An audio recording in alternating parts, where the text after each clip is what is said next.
In this video, we show how to replace the power supply in an R470.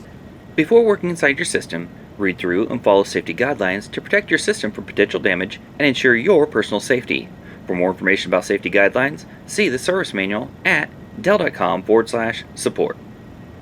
To remove the power supply, press in on the orange latch and pull the drive out using the handle. To install the power supply, align it with the slot and slide it in using the handle until it clicks into place. For more information or support about the PowerEdge R470, visit dell.com/support.